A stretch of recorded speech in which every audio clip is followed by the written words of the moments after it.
On the 5th wedding anniversary, the dishes on the table had already gone cold when Adrian finally returned covered in snow, placing a cake on the table. "The cake you wanted," he said with a businesslike attitude, while I was filled with joy. Until I opened the cake packaging and saw the heart-shaped mango decoration on top, my heart felt as if it had been engulfed by heavy snow. There was no trace of warmth left. This cake, I had just seen on Serena's Facebook. "Adrian, let's get a divorce." He frowned, his face as cold as the weather outside. "Are you serious?" "Yes." Adrian looked up at me. He might find it hard to imagine that this word would come from my mouth. "Today is our 5th wedding anniversary." I started bustling about in the morning, preparing a table of his favorite dishes. From dawn to dusk, I reheated the food time and again, but Adrian never returned. I saw Serena's Facebook and learned that she returned to the country today. Adrian went to pick her up at the airport.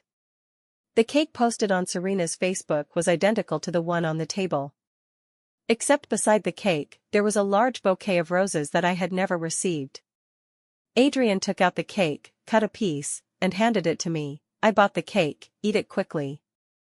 Every time I had a disagreement with him, he always spoke in this somewhat impatient tone. As if I were the unreasonable one. In the past, I would always take the opportunity to back down and let the matter pass. But this time, I didn't want to endure it anymore. "Where did you come back from?" Adrian's hand paused slightly, but he calmly placed the cake in my hand. "Serena is back," everyone gathered for a meal. He had no intention of hiding it from me, just like the photo sticker in his wallet and the yellowed envelopes in the bedside cabinet. Serena said that in the old days, transportation was slow, and she liked those ancient ways. So after going abroad, she sent those letters. Adrian treasured them like precious items, locking them in the cabinet and never allowing me to open it. I was like a thief, peeking at her Facebook. Even this self-assumed happiness was stolen from her. Thinking about it, it's really ridiculous. Lowering my head and seeing the extra cufflinks on his shirt, grievances instantly surged in my heart.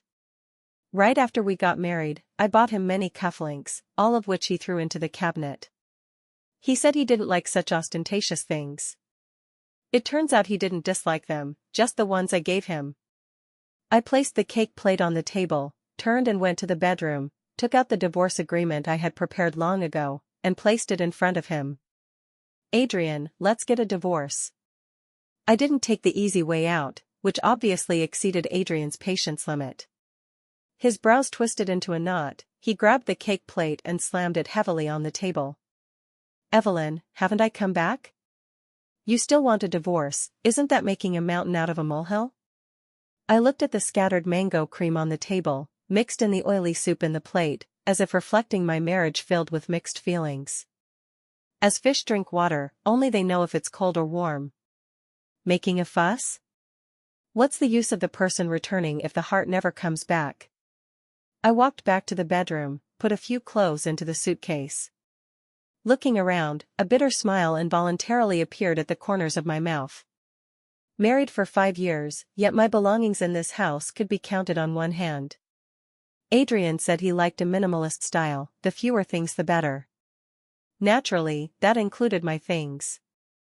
This was actually a good thing, I could pack up casually. When taking jewelry from the drawer, I saw half a bottle of loratadine inside. I threw the bottle into the trash can. Without being with Adrian, I probably won't need allergy medicine anymore. On all birthdays or anniversaries, Adrian would buy a mango cake, even from the same cake shop. Because Serena liked the mango cake from this shop. But he didn't know that I was allergic to mangoes. After eating the mango cake, I would immediately take allergy medicine, otherwise my throat would burn with pain. Stuffing everything into the suitcase, it surprisingly wasn't full yet. I didn't look back and resolutely walked out of the bedroom. Adrian was still sitting at the dining table, lost in thought. Hearing the sound of the wheels, he turned his head and realized I wasn't just talking. "Adrian, after you sign the divorce agreement, let me know, and we'll find a time to get the divorce certificate. It's snowing outside." He didn't know if he was reminding me or threatening me. Oh. I responded, opened the door, and walked out. The snow was falling heavily outside, quickly covering the ground in a layer of silver white. I wrapped my down jacket tightly and took the step I should have taken long ago. Adrian, this time I'm really leaving. The heavy snow fell on me, like dancing elves under the streetlights. Sudden memories surged like this heavy snow, flooding my heart. 5 years ago today, I had just graduated not long ago. It was snowing heavily like this, and I was holding a thermos box waiting downstairs at his company. Inside was the chicken soup I had carefully simmered. That day, Adrian's face was pale, like the snow. He let me get into the car and suddenly said, "Let's get married." Without waiting for my answer, he took me to the Civil Affairs Bureau and got the marriage certificate. Later, I learned that on that day, Serena posted on Facebook saying she would stay abroad to work and not return. Without a wedding ring or proposal ceremony, I muddled through and married Adrian like that. Coming out of the Civil Affairs Bureau, he took me to the nearby cake shop to buy a mango cake. I wanted to tell him I was allergic to mangoes but worried about ruining the atmosphere, so I forced myself to eat a piece. That day, Adrian was silent all along. Fortunately, I didn't need to say much. He sent me back to my rented house, told me to pack up and go to his place tomorrow. After he left, I quickly went to buy allergy medicine. From then on, my drawer never ran out of it. For 5 years, I ate mango cakes for 5 years, yet Adrian never discovered that I was allergic to mangoes. In 5 years, I understood a truth: blind accommodation cannot exchange for love. Adrian's heart, silent for 5 years, started beating again the moment Serena returned. I hailed a taxi by the roadside and went to Claire's house. Opening the door and seeing my flushed face, Claire quickly took the suitcase from my hand and ushered me to the bathroom. Running away from home in the middle of the night, "Evelyn, you're really something, go take a hot shower quickly." The warm water dispelled the chill from my body. After the shower, Claire had already boiled ginger brown sugar water. Drinking a cup warmed me from head to toe. "Tell me, how many days are you planning to stay this time?" Claire looked accustomed to it. Every time I had a spat with Adrian, I would come to Claire's. Because I had no home in this city. In the past, after staying for 2 days, without waiting for Adrian's call, I would slink back. Claire thought it was the same this time. Probably Adrian thought so too. Holding the cup with both hands, I was reluctant to let go of the remaining warmth. "Not going back." Claire hummed, continued nesting in the corner of the sofa writing her sentimental novel. She must have thought I was joking. I didn't explain either. The heavy snow fell for a day and a night, finally stopping at noon the next day. On the 3rd day, when Claire started to re-examine me, I received Adrian's call. "Evelyn, if you've had enough fuss, come back." See, in his eyes, everything I did was just messing around, without exception. "Who are you calling?" "Everyone is waiting for you." Suddenly, a gentle female voice came from inside, softly urging Adrian. It was Serena. "Adrian, I really want a divorce. If you have no objections to the divorce agreement, let's find time to go to the Civil Affairs Bureau." Even hearing Serena beside him, I remained calm as water. Claire heard my words, nearly swallowing the date she had just put in her mouth. She widened her eyes, silently asking what was going on. Adrian was silent for a moment, his tone carrying suppressed anger. "I'll go to the Civil Affairs Bureau now and wait for you." Hanging up the phone, I picked up my clothes to leave. Claire instantly smelled gossip, jumped up from the sofa, wanting to go with me. "Really getting a divorce?" I nodded. "His white moonlight has returned to the country." Profanity slipped out. Claire spat. "Why should you make way for her?" "I'm not making way for her, I'm just letting go of myself." Claire chattered incessantly while driving me to the Civil Affairs Bureau, already imagining several scenarios where I stun the world after the divorce. The car stopped, and I saw Adrian standing at the entrance of the Civil Affairs Bureau. Beside him stood Serena. She was wearing an apricot-colored coat, which accentuated her tall figure. After several years, she was still as radiant. Serena and Adrian were childhood sweethearts, from kindergarten to university, all in the same schools. They had a common circle of friends, one I had never entered. In their junior year, Serena suddenly wanted to go abroad. Adrian might have tried to retain her, but it didn't succeed. On the day Serena left, Adrian hid in the school's small grove crying his eyes out. I, who was memorizing words, was disturbed and handed him a pack of tissues. He looked up at me, and at that moment, I saw a sense of brokenness in him. "Are you willing to date me?" "Yes." With these simple words, we got together. But what Adrian didn't know was that on freshman orientation day, the sight of him riding his bike had already stolen my heart. I'd silently loved him for 3 years, which is why I agreed without hesitation when he asked me that question.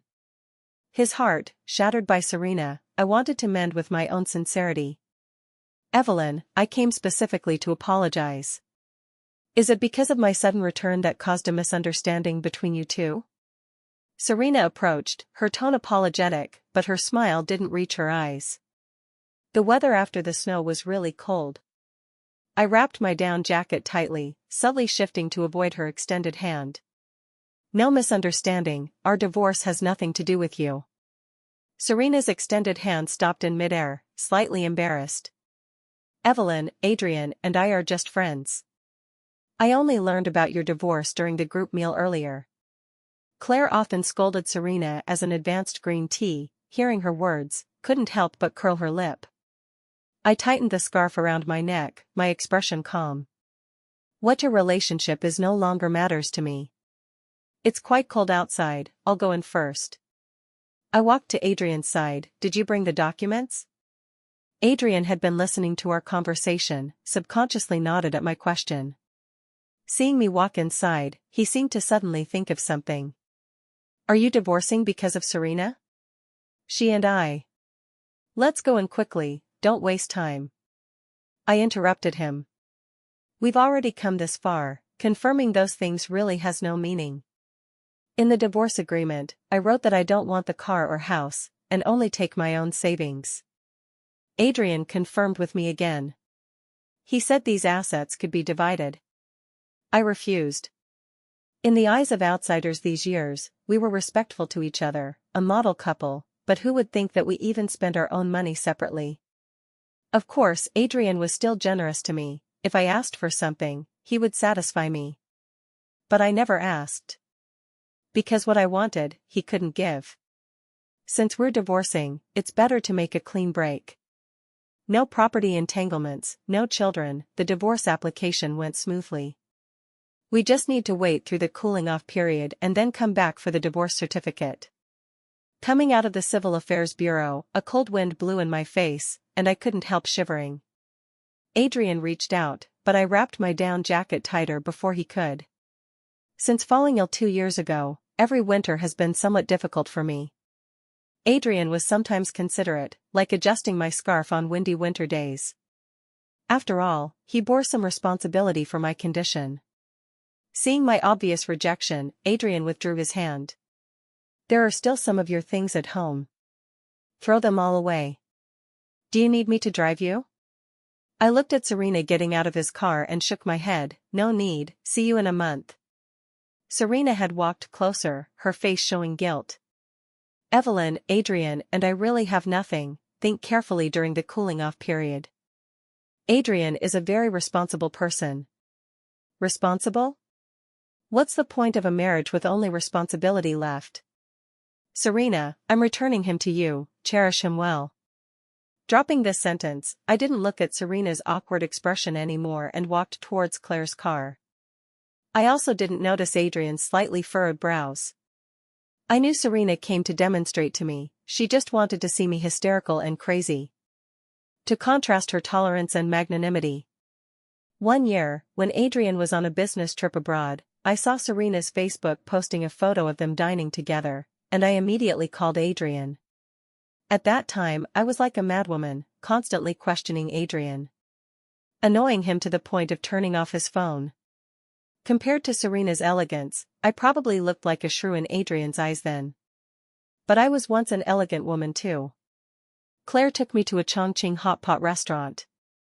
In her words, this was pulling back from the brink, stopping losses in time and rebirth. To celebrate, we should eat this fiery hot pot. Actually, I knew she was afraid I couldn't find an excuse to cry. I'm not very tolerant of spice. Every time I eat Chongqing hot pot, it spices me to tears. Every time I had a spat with Adrian because of Serena, I would find Claire to eat hot pot. Then cry legitimately. Saying it didn't hurt would be false. After all, that was the best 5 years of my youth.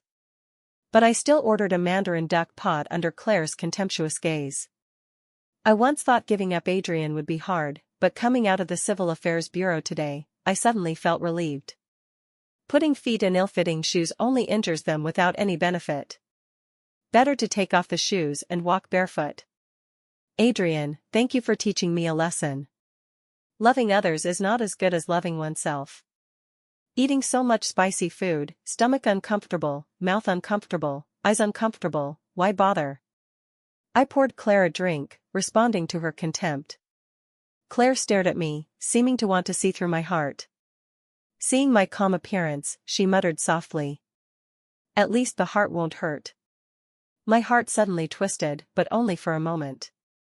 What I could pick up before, I can put down now.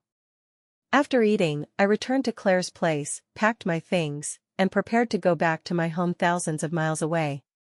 I stayed in this city for Adrian. After hastily marrying Adrian, I wanted to take him to meet my parents. Adrian always used being busy as an excuse. Later, my parents came themselves to meet him. That meal wasn't even finished when he left. Serena, not knowing what grievance she suffered, called him transoceanically.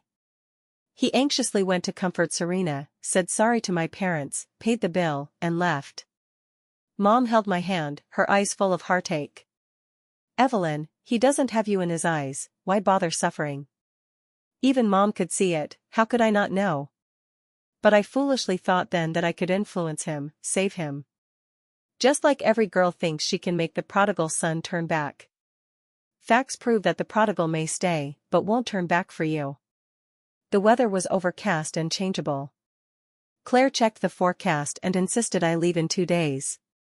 Unable to persuade her otherwise, thinking it was good to hand over work, I booked a ticket for 3 days later. That night, I received Adrian's call. Really sorry to disturb you so late, I can't find my plaid shirt. Hearing him speak so cautiously for the first time, I was momentarily unaccustomed. I ironed that shirt and hung it on the balcony. Okay, I'll find an hourly worker tomorrow. Do you want me to send your things over? Just pack and throw them away. Seeing he had nothing else, I hung up. The next day, after handling company matters, the boss insisted on throwing me a farewell party. I actually had better options initially, but chose this small company for Adrian. The boss always thought he struck gold. Knowing I was leaving the city, he could only reluctantly agree to my resignation. Walking out of the office building with the boss, I saw Adrian standing by the car smoking. At that moment, I suddenly thought of myself a few years ago. Often holding a thermos box, waiting downstairs for an hour, just to deliver a bowl of hot soup to Adrian. Adrian once praised me, saying my cooking was great. From then on, as long as he came home, I would cook personally. Adrian saw me come out, extinguished the cigarette in his hand, threw it into the nearby trash can, and walked towards here. Evelyn, is this for you? Adrian never picked me up from work, the boss didn't even know him. Ex-husband. The boss was somewhat surprised. Letting the boss wait in the car first, I looked at Adrian. Anything else? Adrian's eyes were somewhat red, like he hadn't slept well. He took out a box of medicine from his pocket. Is this what you take? The hourly worker saw it while cleaning and told me. It was the allergy medicine I threw away. Oh, it's mine. I wanted to take it from him and throw it away. But he clutched the box tightly, his emotions obscure. Why do you take allergy medicine? He wouldn't let go, so I simply stopped trying, faintly saying, I'm allergic to mangoes. Adrian widened his eyes, how did I not know? I pulled a light smile at the corners of my mouth, what does knowing or not matter? Adrian, would you care about this? I. Adrian suddenly choked. He might really not know, or perhaps guessed once but didn't care much. But what does it matter? I no longer care. Someone is waiting for me, I'll go first. I turned towards the boss, hearing a soft whisper behind. Sorry. The voice was so light I thought I misheard. Without pausing, I got into the boss's car, not noticing Adrian standing there for a long time. The boss called familiar colleagues and held a farewell party for me. The farewell party ended very late, Claire called repeatedly. Finally, she took the slightly drunk me from colleagues and brought me home. Leaning on the passenger seat, I thought of how I used to pick up Adrian after he drank with friends. But every time he saw me, he was somewhat impatient, as if my appearance embarrassed him. I didn't understand then why someone wouldn't like the feeling of being cared for. Until one time I went early and heard the groups teasing. We all thought you'd marry Serena, didn't expect you to just find someone casually. Adrian was heartbroken by Serena, otherwise how could he marry so early? What a pity, I heard Serena has been single all along. I saw Adrian's eyes light up, like the stars that night. Only then did I understand that for Adrian, my care might be a burden. Because those friends were all his and Serena's friends, they didn't like me that much. They even thought I was the third party who separated them. But clearly, I was the one accompanying Adrian day and night, through his dark days. That day, I didn't pick up Adrian but found Claire to eat extremely spicy hot pot. Sleeping until naturally awake, I bid farewell to Claire, pulled the suitcase full of my things, and boarded the southbound train. Including university, I had lived in this city for nearly 10 years, yet the things I took away were only this one suitcase. Returning to the long-absent home, my parents tacitly didn't ask much. Claire must have told them in advance about my divorce. During dinner, parents subtly mentioned wanting me to help at the company. I was the type Claire said would inherit the family business if not hardworking. Parents always respected me, including my career and love. Now that I'm back, they still hope I inherit the family business. Seeing their black hair gradually frosting, I realized how absurd I had been. I'll go. Hearing my agreement, both were excited. That night, lying on the comfortable big bed, I saw Serena's Facebook. Left for 7 years, coming back it's still the way in memory, so good.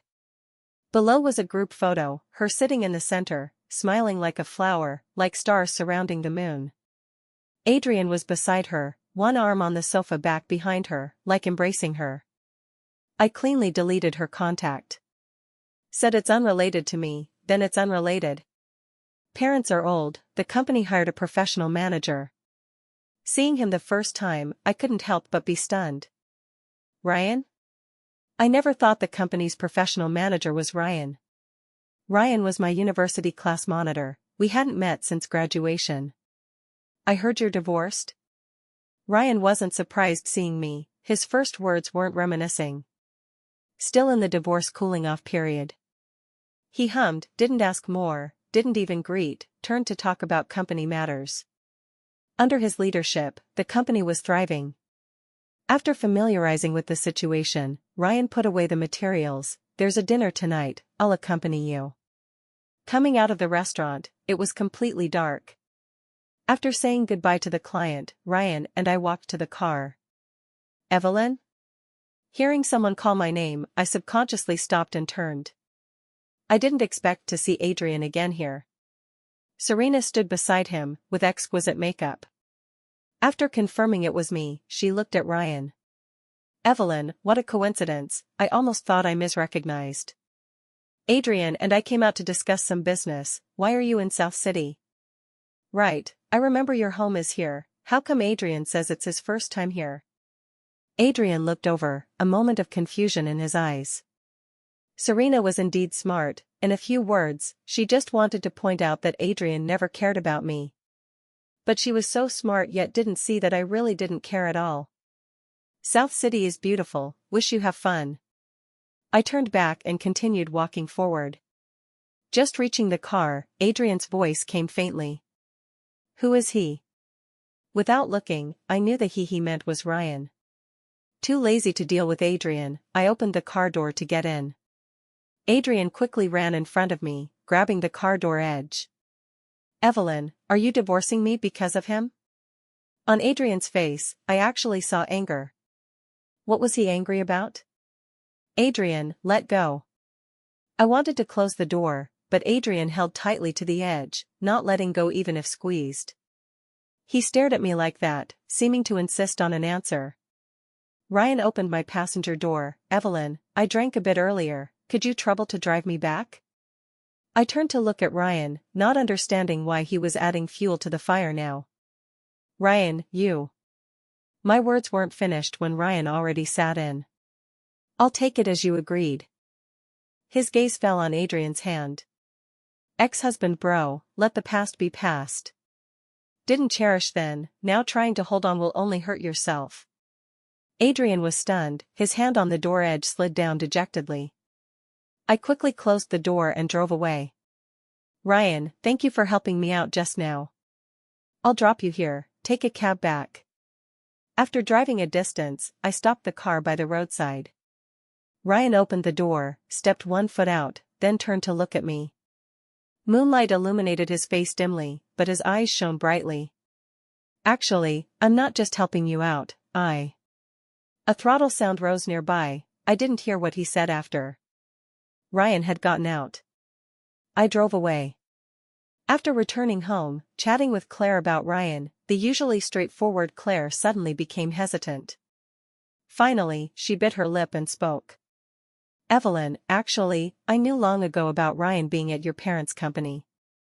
Hearing Claire's words, my heart shook.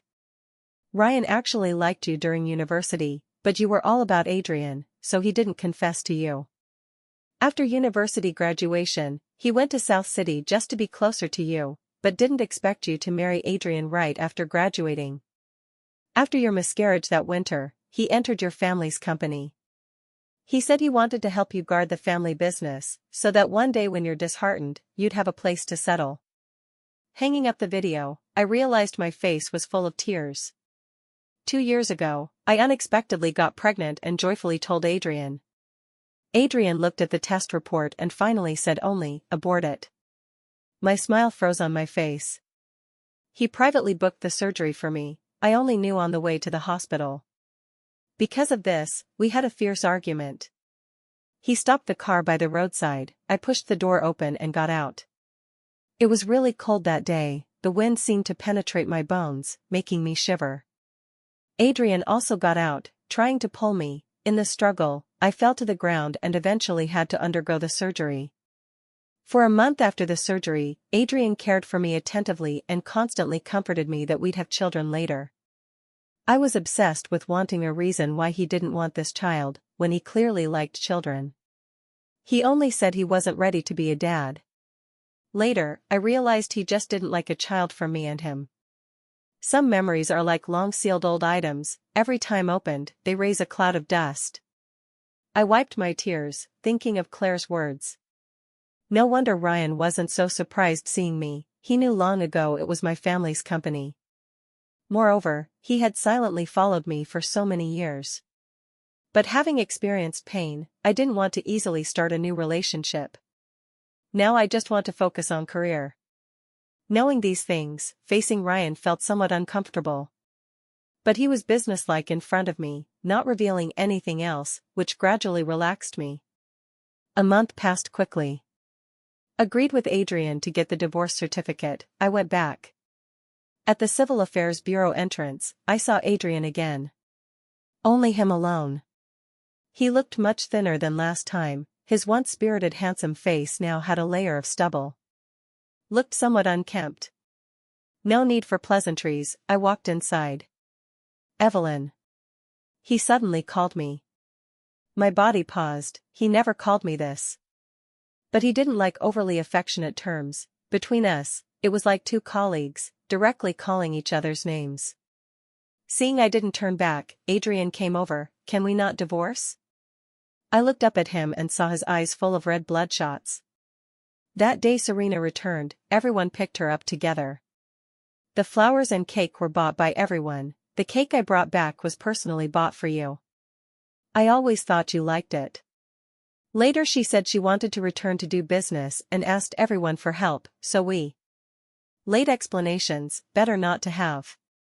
I interrupted Adrian's continued words. Adrian, our divorce has nothing to do with her. Let the past be past, no need for explanations. Let's go, the staff are already at work. Adrian seemed unwilling to give up. Then what does it relate to? Just because I didn't know about your allergy? Or because of the child? Not wanting the child was because I was too busy starting a business then. You were young, I feared not caring well. I took a breath. Adrian, let's let each other go.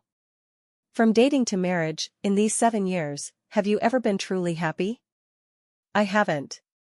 I loved you cautiously, but it only made us more tired. Now I want to let go, please fulfill this. Spilled water is hard to retrieve.